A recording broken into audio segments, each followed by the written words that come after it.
হরে কৃষ্ণ। শ্রীমদ্ ভগবদ গীতা যথাযথ ষোড়শ অধ্যায় আজকে আমাদের পাঠ করে শ্রবণ করব। 17 নম্বর শ্লোক। আপনারা শ্রীমদ্ ভগবদ গীতা দেখুন।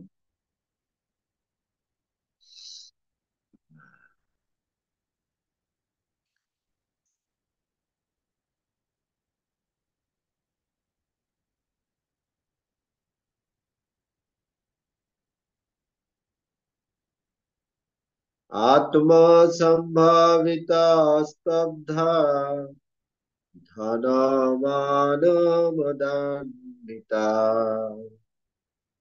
আত্মা সম্ভাবিতা স্তব্ধা ধনমান মদান্বিতা।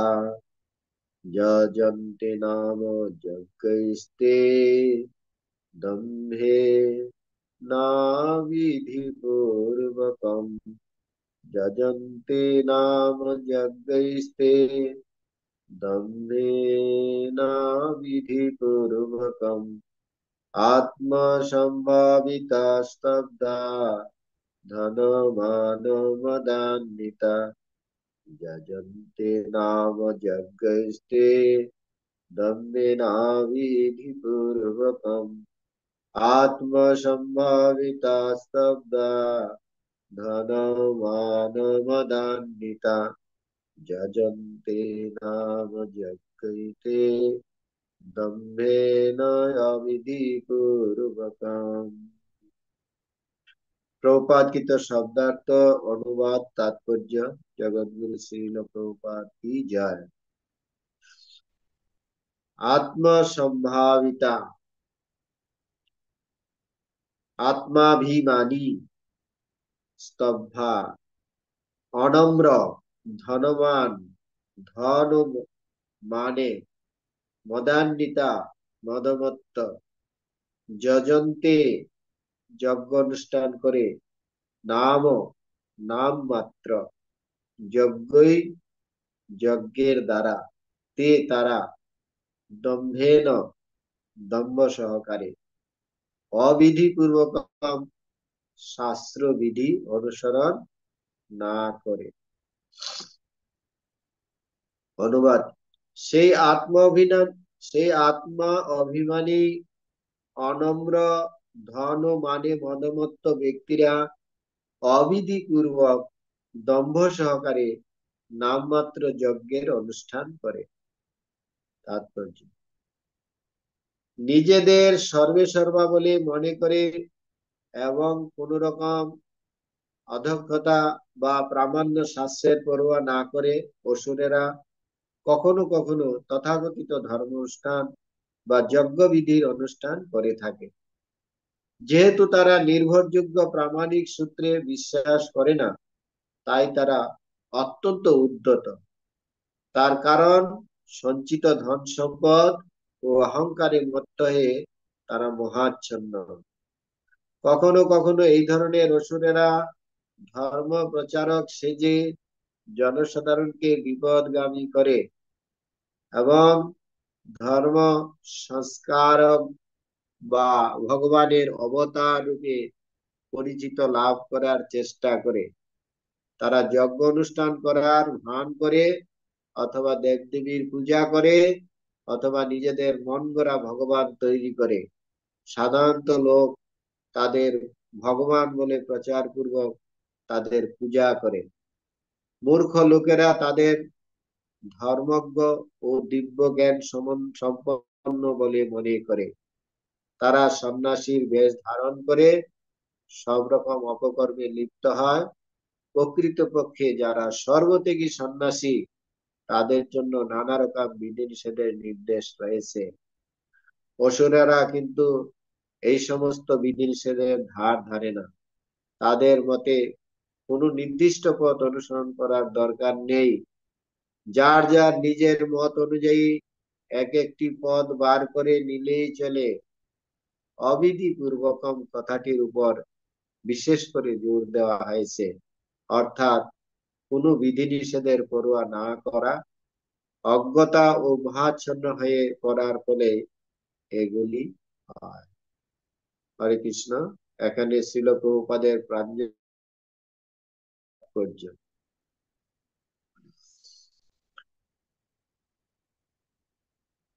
তো এখানে আসরিক গুণ সম্পন্ন ব্যক্তির কার্য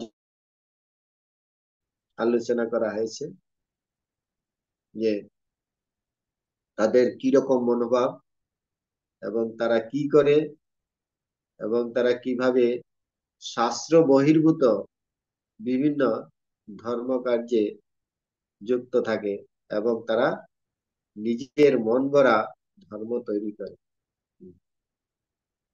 কিন্তু ধর্ম কেউ মন গড়া তৈরি করতে পারে না। কোনো ধর্ম দেবদেবীর দ্বারা প্রদর্শিত হয় না, কোনো মুনি ঋষির দ্বারা ধর্ম প্রদর্শিত হয় না। ধর্ম হচ্ছে ভগবানের দেওয়া আইন। ধর্মকে কেউ পরিবর্তন করতে পারে না। ধর্মন্তু সাক্ষাৎ ভগবত প্রণীতম। ধর্ম হচ্ছে ভগবানের দেওয়া আইন। এবং সরকারের আইন রয়ে গেছে, আইন অনুযায়ী প্রজাদেরকে পরিচালিত হতে হয়। আইন লঙ্ঘন করলে তাকে যেরকম প্রকৃতির বা সরকারের দণ্ড ভোগ করতে হয়, সেরকম ভগবানের আইন শাস্ত্র রয়ে গেছে। শাস্ত্রকে উল্লঙ্ঘন করে নিজের মন গড়া ধর্ম তৈরি করে কিছু যজ্ঞ অনুষ্ঠান পূজা আদি করাকে, এটাকে অধর্মই বলা হয়। কিন্তু ধর্ম ভগবানের যে শাস্ত্রে প্রণোদিত, যে ধর্ম তো সাক্ষাৎ ভগবত প্রণীত, ধর্ম হচ্ছে ভগবানের দেওয়া আইন। হম এবং আমাদের পূর্ববর্তী আচার্যরা এই ধর্ম সিদ্ধান্ত আমাদেরকে দেখিয়ে দিয়ে গেছেন কিভাবে ভগবানের এই ধর্ম অনুশীলন করা উচিত। নানা শাস্ত্র বিচারণিকই সৎ ধর্ম সংস্থাপকই। শাস্ত্রে বহু রকমের ধর্ম রয়ে গেছে, বিভিন্ন রকম ধর্ম রয়ে গেছে। কেউ বলে শাক্ত ধর্ম, কেউ বলে বৈষ্ণব ধর্ম, কেউ বলে এই ধর্ম সেই ধর্ম। যদিও শাস্ত্রে ধর্ম রয়ে গেছে, কিন্তু কলিযুগের যুগ ধর্ম হিসাবে আমাদের পূর্ববর্তী আচার্যরা সমস্ত শাস্ত্রের সিদ্ধান্ত আমাদেরকে দিয়ে গেছে। নানা শাস্ত্র বিচারণকই সৎ ধর্ম সংস্থাপক। তারা সমস্ত শাস্ত্রের সিদ্ধান্ত এই কলিযুগের যুগ ধর্ম কিরকম হওয়া উচিত, কি হওয়া উচিত, সেটা তিনি আমাদেরকে সিদ্ধান্ত দ্বারা দিয়ে গেছেন। সেইভাবে আমাদেরকে ধর্মের যে অনুশাসন মেনে চলতে হবে। আমাদের মন গড়া, যদিও শাস্ত্রে অনেক ধর্ম তত্ত্বের কথা আলোচনা করা হয়েছে, কিন্তু আমাদের মন গড়া আমরা কখনো ধর্ম অনুশীলন করতে পারি না। বিভিন্ন যুগে বিভিন্ন ধর্মের অনুশীলনের পন্থা রয়ে গেছে। সত্য, ত্রেতা, দাপর, কলি। সত্যতে ক্রিয়েতে ধ্যায়তে বিষ্ণু। সত্যতে হচ্ছে বিষ্ণুর আরাধনা। ত্রেতায়াম যজত মুখ, ত্রেতা যুগে হচ্ছে যজ্ঞ। আর দাপরে পরিচর্যা মানে অর্চন। কলৌ তৎ হরিকীর্তনা। কলিযুগে হচ্ছে নাম সংকীর্তন। এই জন্য মহাপ্রভু বলেছেন শাস্ত্রের সিদ্ধান্ত দিয়ে, যে হরের নাম হরের নামৈব কেবলম, কলৌ নাস্তেব্য নাস্তেব্য নাস্তেব্য গতিরন্যথা। কলিযুগে হরিনাম ছাড়া গতি নাই, গতি নাই, গতি নাই। এবং সমস্ত শাস্ত্রেও সিদ্ধান্ত দেওয়া হয়েছে। আমরা ভগবত গীতা পড়লে দেখতে পাচ্ছি ভগবান শ্রীকৃষ্ণ অর্জুনকে অনেক জ্ঞানের তত্ত্ব, ধ্যানের তত্ত্ব, যজ্ঞের তত্ত্ব, ধর্মের তত্ত্ব আলোচনা করেছেন। কিন্তু তিনি লাস্ট অধ্যায় বলেছেন সর্বধর্মানু পরিত্যাজ্য মামেকম শরণং ব্রজ। ভগবানের শরণাগতি, শরণাগতির মাধ্যমেই একমাত্র ভগবানের উপাসনা করা উচিত। মহাপ্রভু চৈতন্য মহাপ্রভু এবং তার পার্শ্ববৃন্দ আমাদেরকে দেখিয়ে দিয়ে গেছেন। শ্রীকৃষ্ণ চৈতন্য প্রভু জীবে দয়া করি সপার্ষদ সিংহধাম সহবতরী। অত্যন্ত দুর্লভ প্রেম করিবারে দান, শিখায় শরণাগতি ভগতর প্রাণ। এই শরণাগতির মাধ্যমে একমাত্র আমরা ভগবত সান্নিধ্য বা সাধুগুরুর সান্নিধ্যের মাধ্যমে আমরা ভগবানের প্রীতিবিধান করতে পারি। নিজের মন গড়া কোন ধর্মশাস্ত্র আমরা তৈরি করতে পারি না। কেউ বলতে পারে যে এই ধর্মশাস্ত্র কেউ কোনো মুনি ঋষিরা দিয়েছেন, কোনো দেবদেবীরা দিয়েছেন, কোনো পণ্ডিত ব্যক্তি দিয়েছেন, কিন্তু ধর্ম কেউ আবিষ্কার করতে পারে না। ধর্ম তো সাক্ষাৎ ভগবত পরিণাম। ধর্ম হচ্ছে ভগবানের দেওয়া আইন। যেমন আমাদের সনাতন ধর্মের শাস্ত্র হচ্ছে বেদ। এই বেদ হচ্ছে ভগবান থেকে অভিন্ন, ভগবানেরই থেকে অভিন্ন রূপ হচ্ছে এই বেদ। এই জন্য ভগবানকে যদি আমরা জানতে চাই, আমাদেরকে এই বেদকে অবলম্বন করতে হবে। যেমন আমাদের পিতৃ পরিচয় যদি আমরা জানতে চাই, আমাদের পিতার পরিচয় যদি আমরা জানতে চাই, আমাদের মাতার কাছে জিজ্ঞাসা করতে হবে। তদ্রূপ আমাদের প্রকৃত পরিচয় হচ্ছে বেদ। সেটা বেদের মাধ্যমে আমাদের একমাত্র পরমেশ্বর ভগবানকে আমরা জানতে পারি। এইভাবে সমস্ত শাস্ত্রের সিদ্ধান্তের এবং কলিযুগের সমস্ত শাস্ত্রের সিদ্ধান্তের সার যে ভগবানের নাম যজ্ঞের কথা বলা হয়েছে। এখানে যজ্ঞের কথা বলা হয়েছে, যদিও এই কলিযুগে বিভিন্ন রকম ব্যক্তিরা তারা তথাকথিত নাম যজ্ঞের অনুষ্ঠানের আয়োজন করে। কালকে আমাদের শ্রীপাদ গৌতমবাবু আলোচনা করেছেন। হম এই যে এখন শীতকাল আসছে, বিভিন্ন রকম অষ্টপ্রহর যজ্ঞ, 72 দিন, 72 প্রকার যজ্ঞ, বিভিন্ন রকম যজ্ঞ, নাম সংকীর্তন যজ্ঞ হয়। তো বিভিন্ন রকম তারা আয়োজন করে, কিন্তু করলে কি হবে, সেখানে তারা শাস্ত্রের যে বিধি, তারা শাস্ত্রের বিধিকে উল্লঙ্ঘন করে তারা সেই কার্য সম্পাদন করে। এইভাবে যদি আমরা এরকম ভাবে ভগবানের নাম সংকীর্তন যজ্ঞের আয়োজন করি, কিন্তু তারা শাস্ত্র বহির্ভূত কার্যে লিপ্ত থাকে। এইভাবে শাস্ত্রের বিধি নিষেধ যদি উল্লঙ্ঘন করে আমরা কোনো ধর্ম অনুষ্ঠানও করি, তাহলে আমরা সেই সমস্ত ধর্মের ফল লাভ করতে পারি না। যজ্ঞ আমাদেরকে করতে হবে ভগবানের প্রীতি বিধানের জন্য। যজ্ঞের উদ্দেশ্য হচ্ছে যজ্ঞ বই বিষ্ণু। যজ্ঞ অর্থ হচ্ছে ভগবান বিষ্ণু। যজ্ঞার্থাৎ কর্মণ্যত্র ন লোকায় কর্মবন্ধন। এই যজ্ঞ যদি বিষ্ণুর প্রীতিবিধান না হয়, শুধু আমাদের ইন্দ্রিয় তৃপ্তির জন্য, মান যশ প্রতিষ্ঠা লাভ করার জন্য আমরা যদি যজ্ঞ বিধি অনুষ্ঠান করি, তাতে কোনো লাভ হয় না।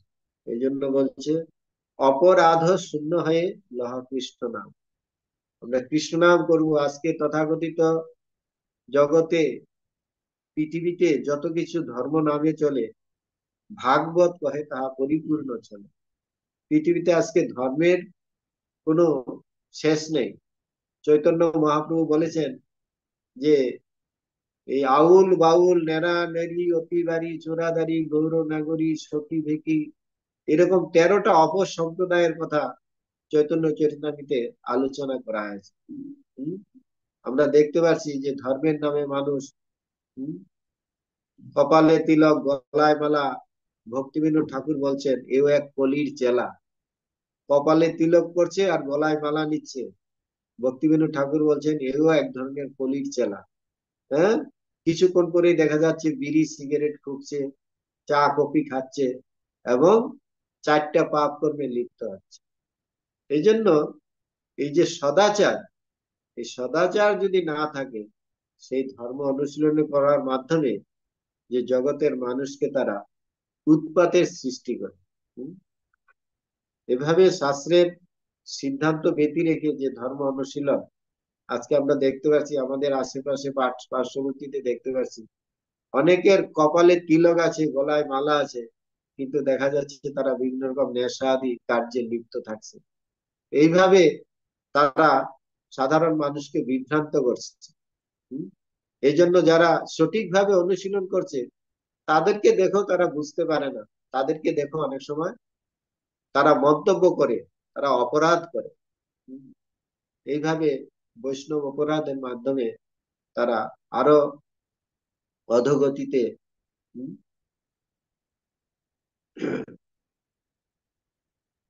লিপ্ত হয় এভাবে। তো এখানে বলছেন যে এই আত্ম অভিমানী, অনেক আত্ম অভিমানী, অনম্র ও ধন মানে মদমত্ত ব্যক্তিরা অবিধি পূর্বকম দম্ভ সহকারে নাম মাত্র যজ্ঞের অনুষ্ঠান করে। যদিও তথাকথিত বিভিন্ন রকম ধার্মিক ব্যক্তি, তারা বিভিন্ন রকম ধর্ম অনুষ্ঠান করে, ধর্ম অনুষ্ঠান করলেও তারা কোন শাস্ত্রের বিধিনিষেধ তারা মানে না। এই জন্য শাস্ত্রের সিদ্ধান্ত যদি আমরা না মেনে আমরা যেই ভক্তি অনুশীলন করি না কেন, সেই ভক্তির ফল আমরা কখনো লাভ করতে পারি না। এই অধ্যায়েরই আমরা 23 নম্বর শ্লোকে দেখতে পাবো, সেখানে ভগবান বলছেন, য শাস্ত্র বিধি মুৎসৃজ্য বর্ততে কাম কারত ন স সিদ্ধিম আপনতি ন সুখম ন পরাম গতি। যে শাস্ত্রবিধি পরিত্যাগ করে কামের বশবর্তী হয়ে যথেচ্ছাচারে লিপ্ত থাকে, সে সিদ্ধি, সুখ অথবা পরাগতি লাভ করতে পারে না। এই শাস্ত্রের বিধিনিষেধ না মেনে আমরা যদি যতই ধর্ম অনুষ্ঠান করি না কেন, কখনো আমরা যথার্থ সিদ্ধি লাভ করতে পারবো না, এবং আমাদের যথার্থ গতিও লাভ হবে না। এইভাবে বিভিন্ন রকম ধার্মিক অনুষ্ঠান, আজকে আমরা তথাকথিত দেশে বিভিন্ন রকম প্রচারক আমরা দেখতে পাচ্ছি, অনেক রকম সন্ন্যাসী দেশে বিদেশে প্রচার করছে, অনেক বাবা ঠাকুর অনেক প্রচার করছেন, কিন্তু শাস্ত্রের সিদ্ধান্ত বহির্ভূত তারা সেভাবে প্রচার কার্যে লিপ্ত আছে।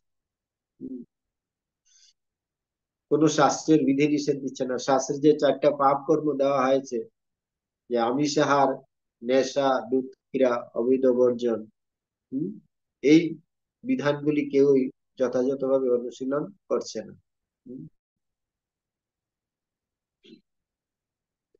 এইভাবে শাস্ত্রের বিধিনিষেধ উল্লঙ্ঘন করে বিভিন্ন রকম ধর্ম অনুষ্ঠান করলে কখনো আমরা যথার্থ ফল লাভ করতে পারি না।